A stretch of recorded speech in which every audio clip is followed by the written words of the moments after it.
저는 이렇게 목간 전문가는 절대 아니고요. 목간에 대해서 체계적으로 공부를 한 적이 없어서 처음 그 오승 교수님으로부터 그 일본 해양시대 생활상을 목간과 좀 결부지어서 한번 발표를 해줄 수 있느냐라는 얘기를 듣고 과연 그게 가능할까라고 굉장히 많이 걱정을 했었는데요.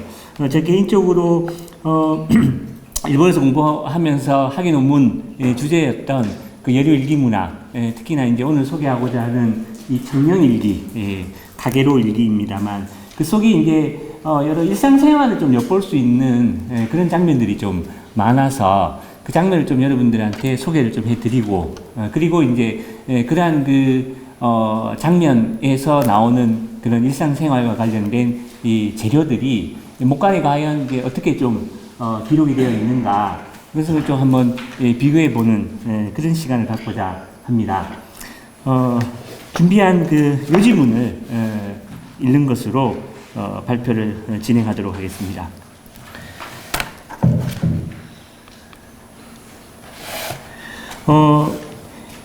일본 최초의 여류일기 문학이라고 지금 평가받고 있는 가게로 일기는요, 해안시대 954년 여름 무렵에 당대 최고의 전문가의 자제인 그 후지와라노 가네이에가 작자 미치즈나의 어머니에게 구원을 하는 장면으로 시작을 하고 있습니다.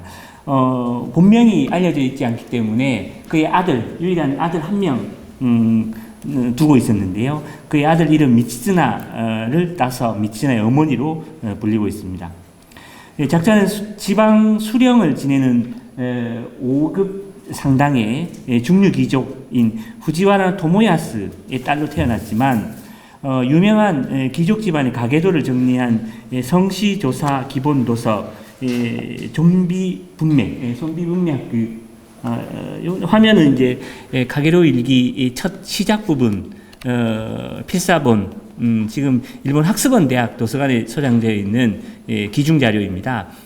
첫 시작 부분 954년 여름 무렵에 모두분을 이렇게 좀 보여주는 자료이고요. 좀 간략하게 그 작자를 중심으로 인물 관계들을 좀 설명드리면요. 가운데 있는 후지와라 가네이에가 남편입니다.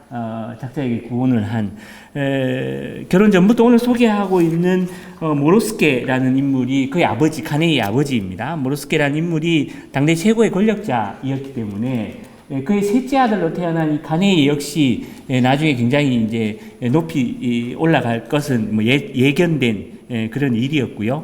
그의 큰형과 치열한 권력 다툼 끝에 셋째이지만 가장 정치의 핵심의 자리에 오르는 그런 가네이입니다. 그의 아들 미치나가는 해양시대를 통틀어 가장 큰 권력을 행사한 그런 인물이 되기도 하는데요. 이 가네이에게는 이제 그 위쪽에 동그라미 숫자로 되어 있습니다만 본처, 정처가 있었습니다. 첫 번째 아내 도끼히메가 있었는데 그녀와 결혼하고 약 1년 후에 이 일기의 작자 미치나의 어머니 때로는 이제 그의 아버지 이름을 따서 토모야스의 딸이라고도 불리긴 합니다만 일반적으로는 미치나의 엄마라고 불리고 있습니다. 미치나의 어머니와 결혼을 하고요.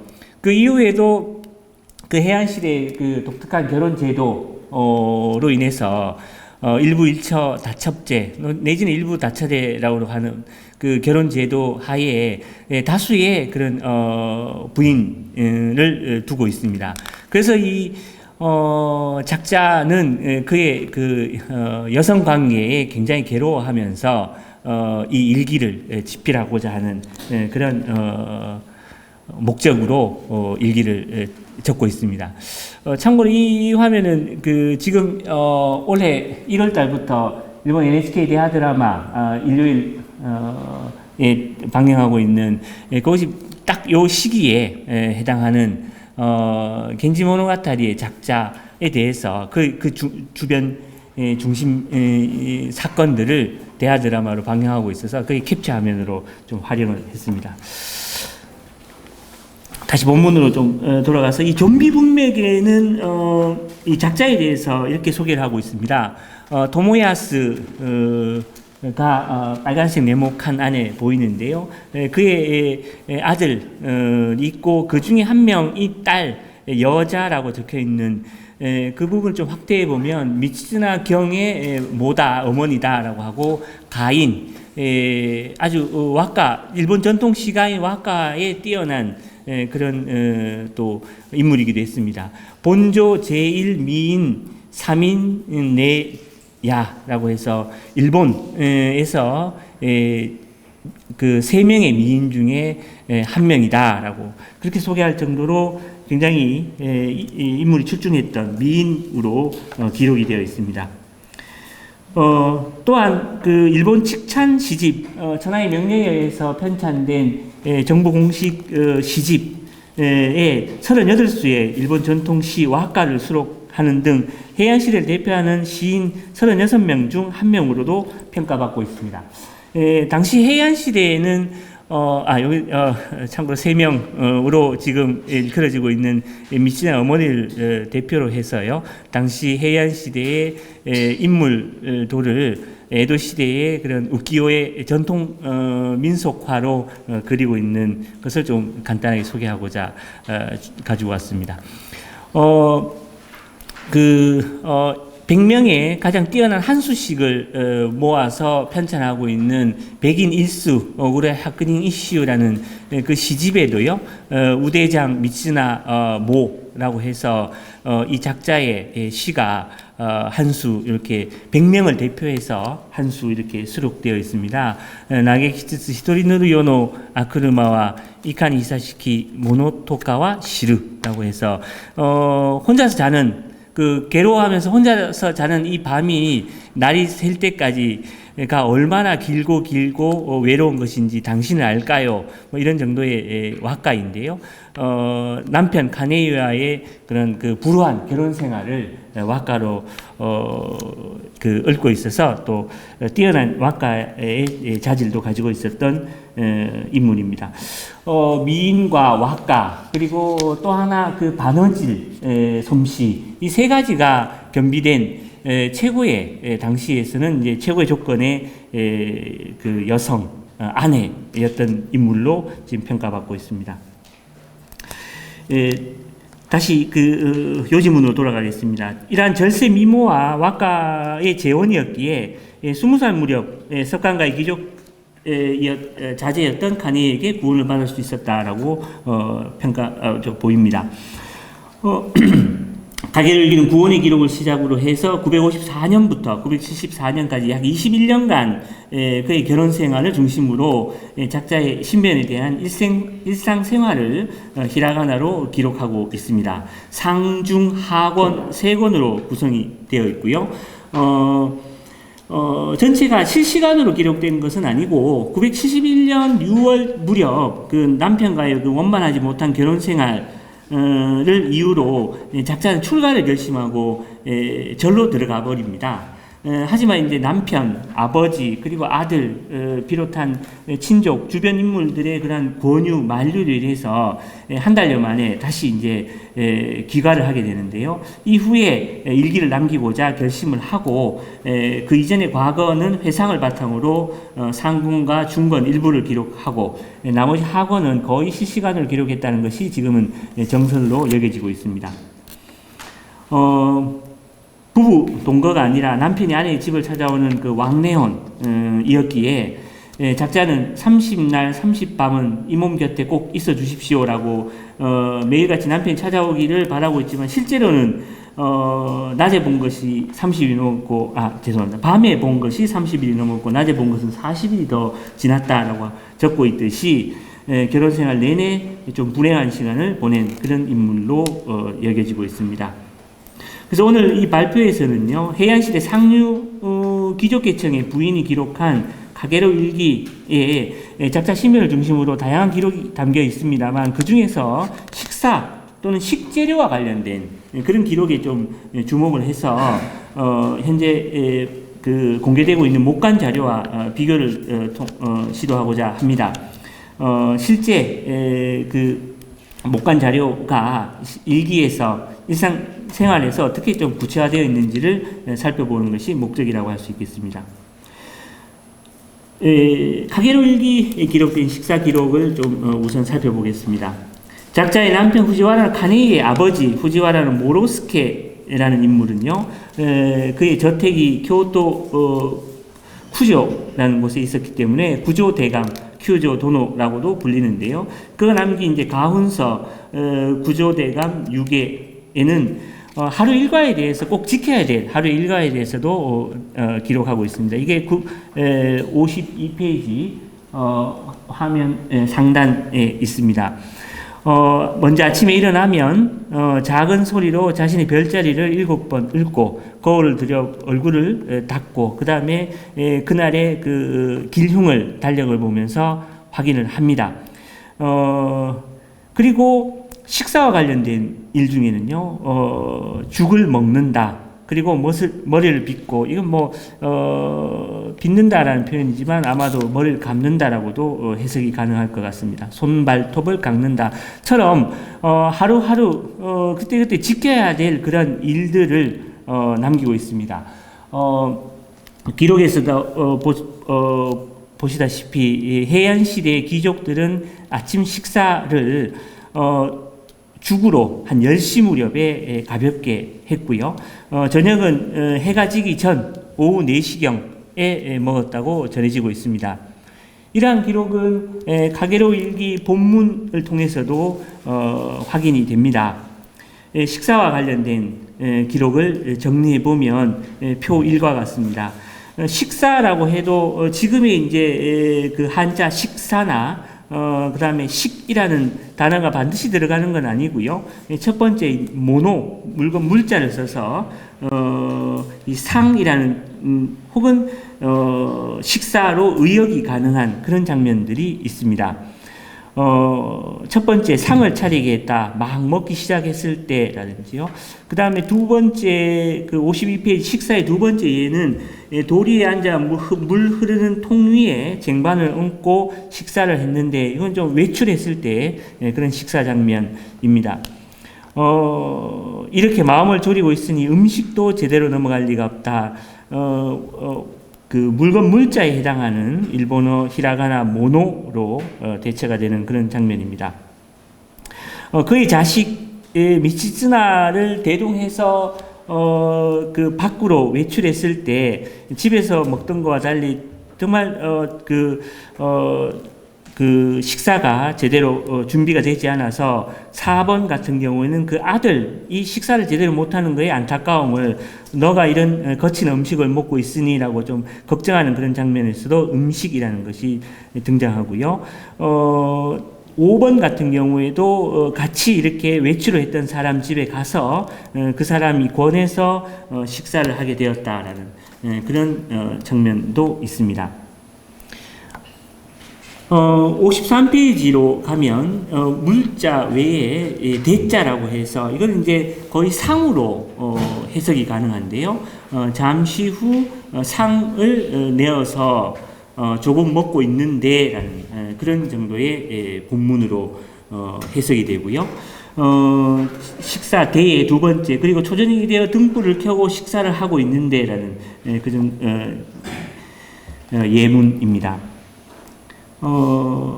두 번째 도시락이라는 용어도 일기에는 7번 등장을 합니다. 파롱이라고 해서 지금 이제 그 거의 편백나무 재질의 그런 그 나무 도시락을 중간에 이렇게 좀 칸을 구분해서 음식을 담았던 것으로 여겨지는데요. 따라서 1, 2, 3, 4, 5, 6, 7번의 도시락 용례는 일상생활 집에서 식사를 한 것이 아니라 작자가 어떤 연유로 외출했을 때 지금 주로 신사나 절을 참배하러 이렇게 교외로 이렇게 나가는 장면들이 일기에는 많이 기록되어 있는데요. 그런 장면에서 도중에 간단하게 식사하는 장면에서 도시락이라는 용어도 꽤 많이 등장을 합니다. 세 번째, 죽이라는 것이 구조대감 6회에서도 살펴봤듯이 그 해안시대 귀족들의 아침 식사로 많이 등장을 하는데 일기에서도 2번 용례가 확인됩니다. 죽의 첫 번째 용례는 조금 이따 다시 한번 더 소개를 해드리고요. 2번 역시 죽과 관련해서는 좀 더 자세히 말씀을 드리고자 합니다. 네 번째 식사와 관련된 용례 중에 특이하게 이제 물에 만 밥이라고 제가 번역을 좀 해봤습니다. 수반이라는 용어도 등장합니다. 이 손으로 직접 물에 밥을 말아 먹으니 테스카이 파라 스이항나도 스르 코코치라는 970년 6월 기록에 확인이 됩니다. 그리고 5번 향응도 하나의 식사 형태로서 좀 분류를 할 수 있지 않을까라고 포함을 좀 했는데요. 당시 고문과 자제 부인이었던 만큼 남편과 동반해서 참배를 하고 돌아오는 그런 장면에서는 그 지역 유지로부터 이런 그 향응을 받는 그것을 통해 이제 조금 만족감을 표시하는 그러한 장면의 일기 본문도 확인이 됩니다. 참배를 마치고 집으로 돌아올 때 여기저기에서 향응을 해주어 붙잡아서라는 그런 장면이나요. 그곳부터 시작해서 사람들이 얼마나 대접을 많이 해주든지라고 번역이 가능한 일기 본문도 있습니다. 마지막 6번은 오랫동안 그 참배를 마치고 이제 그 끝난 후에 먹는 그런 이제 요리로 정진 요리라고 번역을 했습니다만 거친 음식의 대표 의역으로 솔잎이라고 좀 되어 있는 것도 일종의 식사로 번역을 할 수 있을 것으로 분류를 했습니다. 54페이지로 가서 식사와 관련된 기록 중에서 죽을 중심으로 한번 좀 자세히 살펴보고자 합니다. 966년 3월 가네이에가 작자의 집을 방문했을 때 발병을 해서 치료를 위해 자신의 집으로 돌아간 일이 있습니다. 당시에는 이제 남편과 부인이 각자 자신의 거처에 기거하면서 아내가 남편의 집에 찾아가는 것은 남들 눈에는 경박한 행동으로 보였기에 간병이나 문병도 제대로 하지 못한 채 편지로만 소식을 주고받은 그런 일이 있습니다. 한 열흘 정도 지나서 남편의 부탁으로 남들의 눈을 피해서 잠시 남편을 찾아갔을 때의 기록입니다. 정진 후 먹으려던 생선을 아직 안 먹고 오늘 밤 당신이 오면 같이 먹으려고 놔뒀네. 자, 이쪽으로 오시게 하고 상을 차리게 했다라는 그런 일기 본문이 있습니다. 가네이의 남편은 체력 회복을 위해서 준비해둔 그 생선을 작자가 오면 같이 먹으려고 미뤄두었다가 작자가 도착한 후에 같이 식사를 하는 장면입니다. 나중에 다시 한번 설명드리겠습니다. 해안시대 모든 작품을 통틀어서 이렇게 부부가 같이 식사를 하는 장면에 대한 묘사는 지극히 드문 예라고 할 수 있겠습니다. 굉장히 특징적인 그런 장면이라고 할 수 있는데요. 이렇게 묘사되고 있는 것이 또 이 일기만의 특징이라고 할 수 있겠습니다. 다시 한번 그 식재료에 대해서 다시 3장에서 설명드리겠습니다만 생선 중에서는 특히나 이제 빙어, 잉어, 농어, 은어 이런 것들이 이제 다양하게 일기 내용 속에서 확인이 됩니다. 그리고 다음 날 아침 날이 밝자 작자는요 그 남들 눈에 띄면 좋지 않은 그런 시간이 되었기에 서둘러 귀가 준비를 합니다. 하지만 가네이에는 아니 괜찮지 않나 밥도 좀 드시고 하는 동안에 어느덧 낮이 되어버렸다. 날이 완전 새어버렸다라는 기록입니다. 일기 본문에는 죽자를 분명히 쓰고 있어서 가유라는 일본어로 되어 있습니다만 한국어 번역본에서는 이 부분을 이제 의역해서 밥으로 혹은 식사로 바꾸고 있는 것이 조금 당시 생활상이 100% 다 반영되지 못한 그런 번역으로 좀 추측이 됩니다. 그리고 두 번째 가유는 시간상 조금 생략을 하도록 하겠습니다. 역시 아침 식사로 가네이에가 미츠나 어머니 집에 왔을 때 다음날 아침 식사로 시녀들이 이제 죽을 권하는 그런 장면에서 다시 한번 더 그런 죽과 관련된 기록이 일기에 기록되어 있습니다. 근데 이 장면에서 카네이에는 평소에는 나는 아침을 먹지 않으니 죽을 먹지 않으니 괜찮다라고 거부하는 기록입니다. 아버지 모로스케가 유괴를 통해서 꼭 지켜야 된다라고 얘기했던 그 죽을 그의 아들 카네이는 또 평소부터 다 먹지 않는다라고 해서 아버지 말을 듣지 않는 아들들은 예나 지금이나 좀 비슷한 것 같습니다. 다음으로 나라문화재연구소 목광고 데이터베이스를 통해서 죽이라는 키워드로 검색을 한 결과 총 22건의 목관 기록이 확인이 되었습니다. 그 중에서 비교적 앞뒤 문맥이 좀 자세히 기록되어 있는 자료를 상위로부터 한 3건 정도 참고로 인용을 했는데요. 첫 번째 자료에서는 청반, 삼승, 세포, 죽, 양료 이렇게 앞면에 기록되어 있고요. 뒷면에는 택이라고 아마 추측됩니다만 양 8월 4일 카모노 이에 나가 앞 가정 이렇게 좀 기록이 되어 있습니다. 추측근데 여기 완벽한 자료가 아니어서 해석에 약간 좀 오류가 있을 수는 있겠습니다만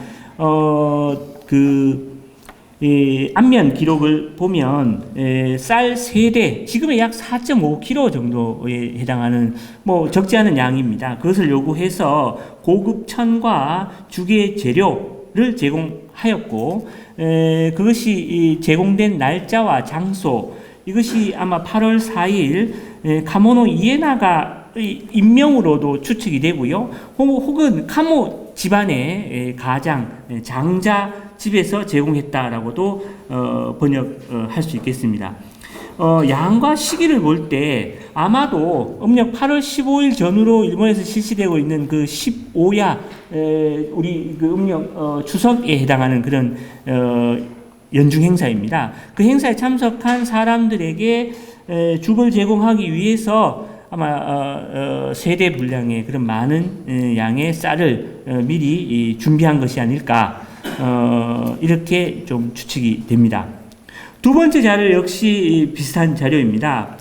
두 번째 자료는 이제 그 나가야 왕 저택에서 발견된 그런 그 목관 중에 하나입니다만 앞면 기록을 보면 비구니 승이 좌선 3좌가 아마도 그 하나의 기도의 방법 중에 하나인 좌선을 의미하는 것이 아닐까 추측했습니다만 그 좌선 기도를 하고 난 뒤에 그 죽을 제공하기 위해서 약 한 대 반, 1승 반을 준비했다는 기록이고요.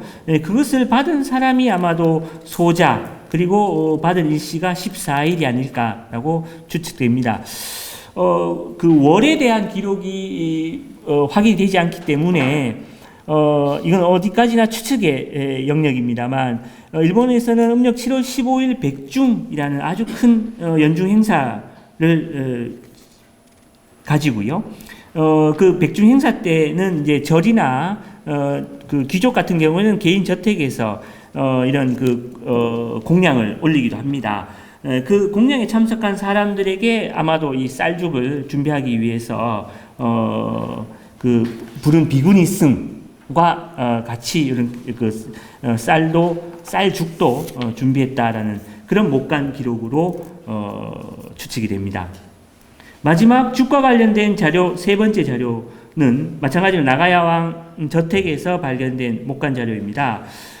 이 역시 또 세대, 삼승이라고 세대라는 기록이 되어 있고요. 왕 등이 쌀죽 삼승을 준비를 했고 대신 그것을 받아들인 사람은 그 다음 기록이 되어 있는 코나라 온나라는 중간에 그 숫자는 조금 결손이 있어서 정확한 날짜는 지금 확인이 안 되는 그런 자료이기는 합니다. 이상 죽과 관련된 기록을 한번 살펴봤고, 그 다음에 식재료와 관련된 것을 좀 간단히 살펴보고자 합니다.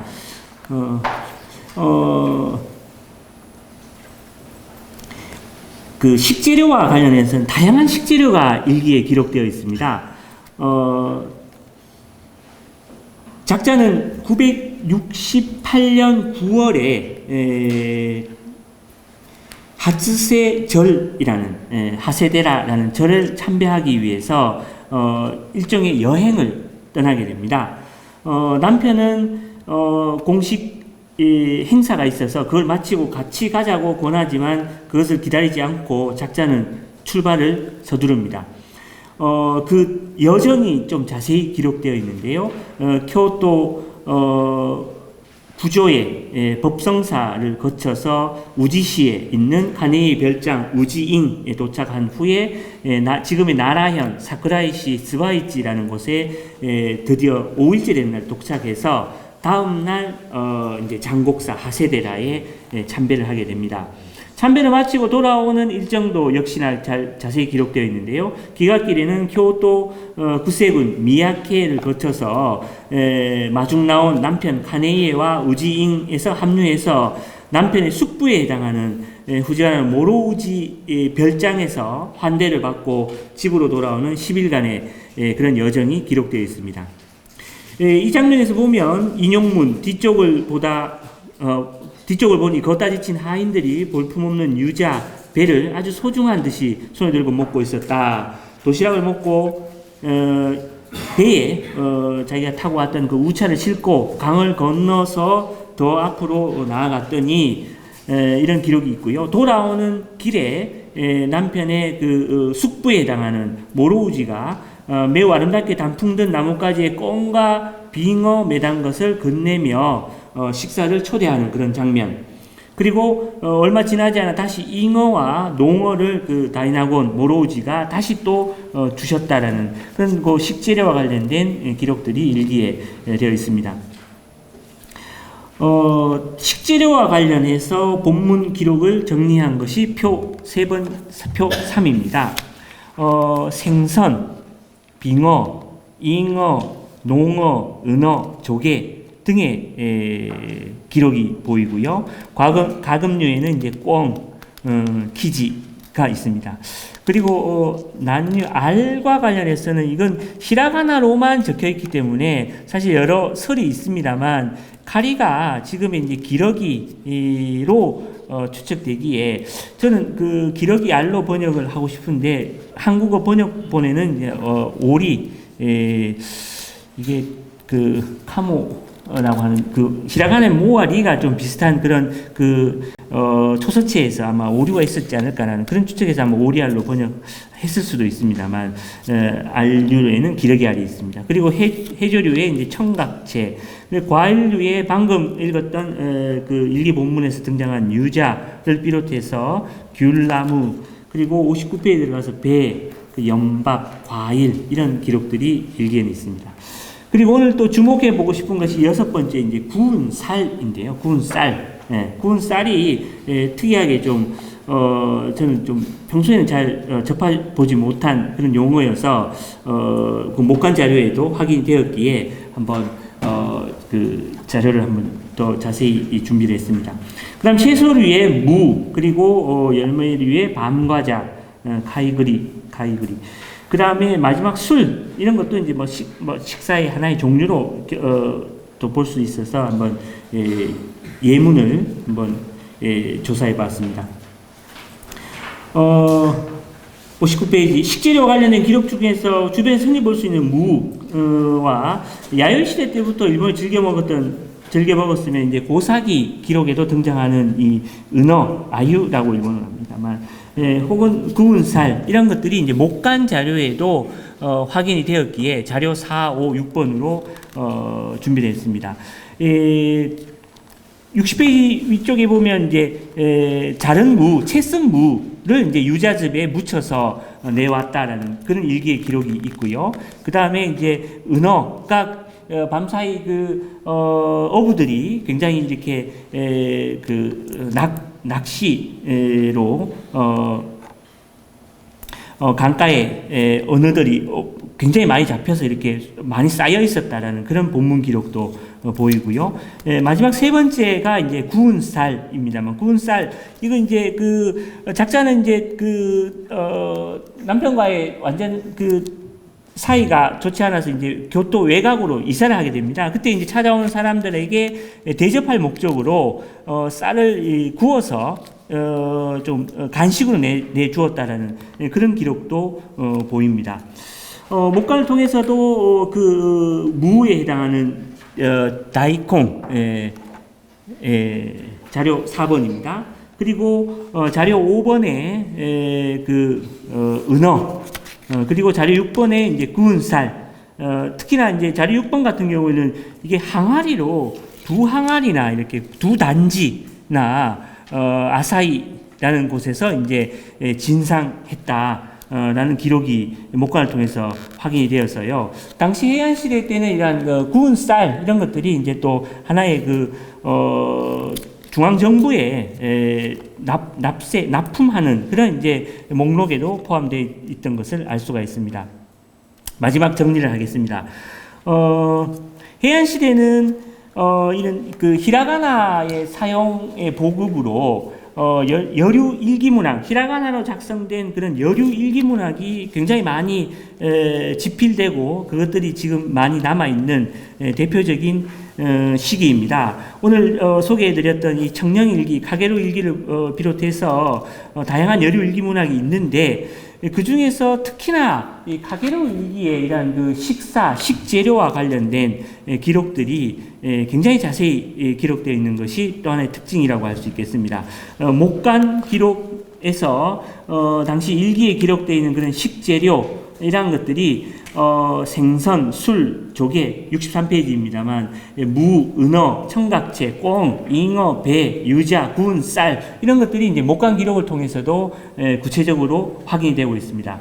그래서 이러한 당시 육류 취식이 금지되어 있던 일본 사회에서 생선을 중심으로 하는 이러한 식재료 이런 것들이 이제 여류 일기문학을 통해서 지금도 전해지고 있고 그것이 이제 목간 자료를 통해서 뒷받침되고 있다. 이 두 가지를 한번 좀 비교해 본 것이 오늘 발표의 하나의 의의라고 아마 정리를 할 수 있을 것 같습니다.